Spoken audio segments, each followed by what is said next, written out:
The Cyber Stand-Up for June 5th, 2026. Today on the Threat Briefing, a critical RCE in a popular WordPress plugin is under active attack, putting thousands of websites at risk of full compromise. We'll break down the new hacker playbook, structured underground tutorials designed to systematize exploitation for novice attackers. And we're covering a slate of critical vulnerabilities in Hitachi industrial control system products. Let's get into it. Our top story is an active threat you need to address immediately. CVE 2026 3300 is a critical rated remote code execution vulnerability in the Everest Forms Pro WordPress plugin, a tool used on thousands of websites. The flaw affects all versions up to and including 1.9.12. This is not a theoretical risk.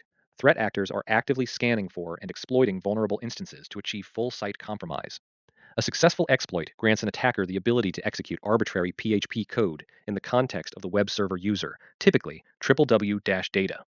From a defender's perspective, this is a worst-case scenario on a public-facing asset.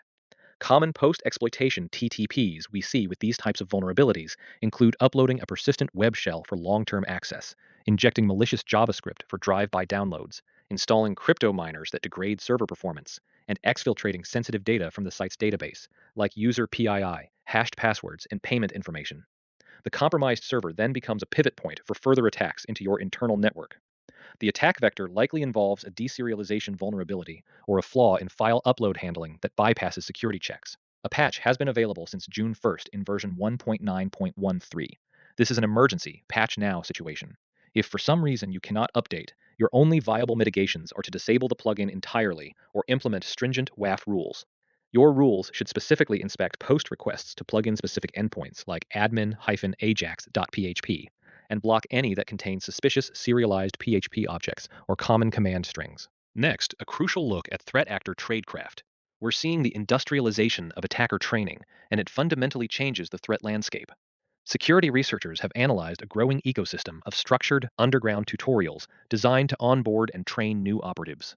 Think of it as hacking as a service training. These aren't just random forum posts. They are comprehensive, multi-module playbooks that systematize the entire attack lifecycle, from target acquisition to monetization. They provide detailed, step-by-step workflows on how to find, and more importantly, exploit the gaps in an organization's vulnerability management program. The curriculum is practical. It starts with initial reconnaissance using OSINT, Shodan, and scanning tools to build a target list. Then, it teaches how to identify unpatched or slowly patched systems by correlating scan results with public vulnerability data. It points them to the right public exploits on GitHub or ExploitDB. They even detail evasion techniques to bypass basic security controls, followed by post-exploitation TTPs for establishing persistence and, crucially, how to monetize the access through ransomware affiliates, data brokers, or initial access brokers.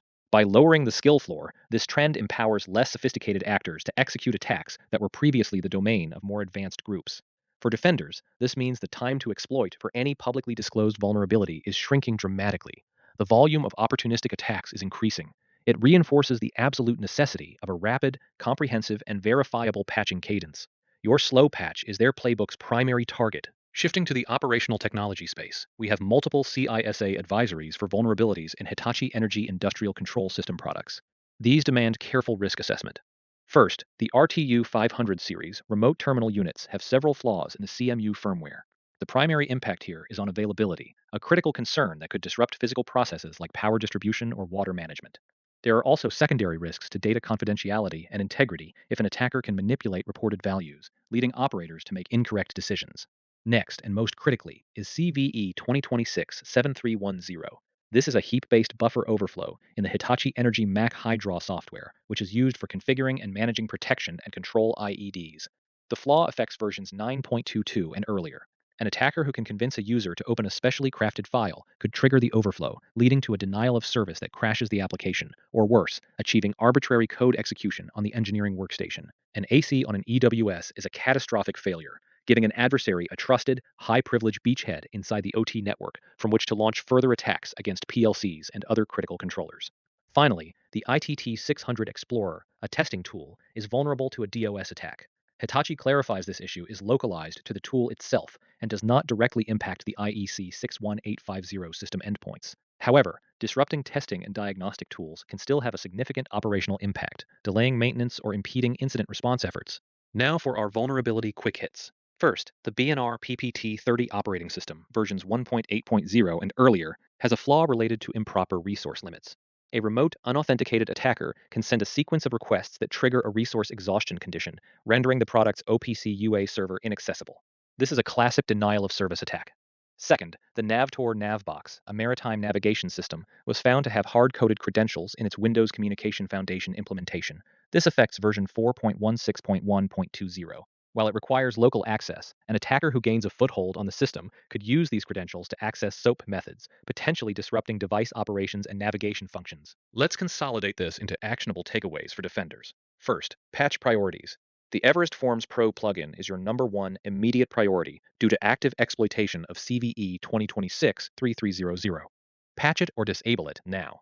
Next, prioritize the Hitachi energy systems, especially Mach Hydra, based on your specific operational risk. The B&R and NAVTOR vulnerabilities can be addressed in your regular patch cycle. Second, detection and hunting. On web servers with the Everest plugin, hunt for indicators like new file creation in web accessible directories, unexpected new admin accounts, or anomalous outbound connections. In your OT environments, monitor for connection failures or erratic behavior from B&R OPC UA servers or Hitachi RTUs. Finally, configuration hardening. The NAVTOR flaw is a stark reminder to audit all software for hard-coded secrets. The B&R vulnerability underscores the need to implement proper resource limiting and input validation on any network-exposed industrial services. That's our briefing for today. Stay vigilant. The trend of systematized attacker training means the pressure on our patching and detection programs is only going to increase. We're also keeping a close eye on the emergence of AI-driven exploit development, with new benchmarks like ExploitBench being released. We'll have more on that in a future video. Subscribe to stay ahead of the threats. See you next time.